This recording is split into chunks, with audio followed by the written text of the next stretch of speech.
Cadwell Park is a demanding circuit which has to be treated with respect. If not, this can be the result.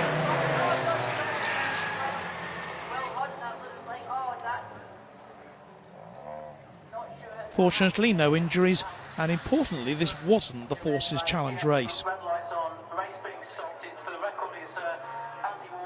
26 cars line up on the grid.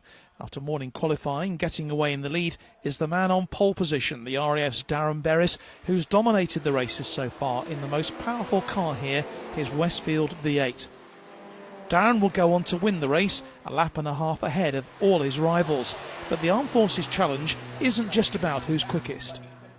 Because they're all in different cars with different power and with drivers of varying experience ranging from proven trackmen to near novices, the overall results are based on consistency, reliability of the car and how well the drivers qualify.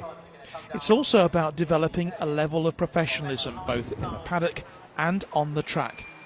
It's labelled as the mini Nürburgring for a reason. You know, it's uphill, down dale, it's interesting, it's technical. You've got to think a good few corners ahead and plan your strategy, really. The Royal Navy and Royal Marines are the least experienced and are entering 7 cars here. They're using this season as a learning experience. I would say that the RM team is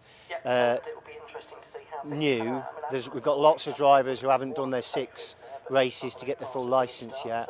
So this year is very much a year about building the team and building reliability and not crashing.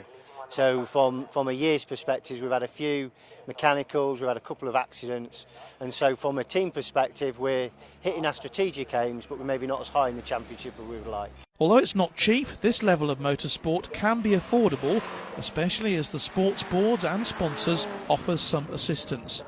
The Army's new team principal, who's racing his BMW and also sharing a mini drive with Richard Scott here, says he's aiming to make it as affordable as possible.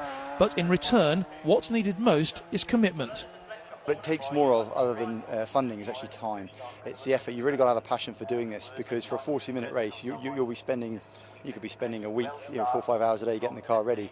But what we're trying to do, and what I'm extremely passionate about in growing, is to be able to tap in to that kind of vocational capability that both soldiers and officers have inside the Army, what you get taught, and actually using those trade skills and trade knowledge and just applying it to sports car racing.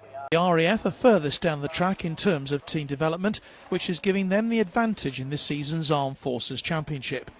The race lasts for 45 minutes with a compulsory pit stop. The aim, to complete as many laps as possible.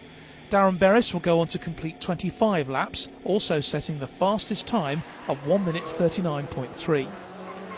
He's followed by the Army's Darren Smee in his distinctive camouflaged Honda Integra.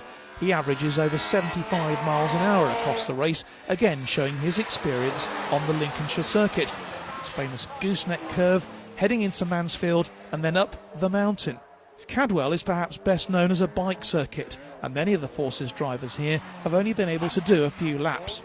Showing them how it's done in his motorcycle-powered Fletcher Hornet is retired RAF Chief Tech Billy Fletcher, who'll finish the race 5th, behind Berris and Smee, Ed McKean in his BMW 325i and Ed Fuller in his Tiger Super 6. Mark Inman in his Vauxhall is the fastest Navy man on the track.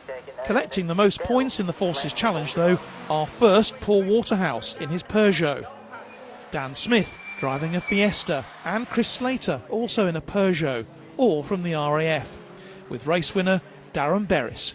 Everyone's coming along really well. We're getting a good spread of cars down the grid, we're getting a good representation from all 3 services, and it's just steadily growing, and it's really great to see all 3 services represented here. So, an exciting, challenging and above all very safe 3rd round of the Armed Forces Challenge here at Cadwell Park. The teams now move on to round 4, which is at Rockingham in September, before going on then to Silverstone for the Burkitt 6-hour race at the end of October. John Knighton, Forces News, Lincolnshire.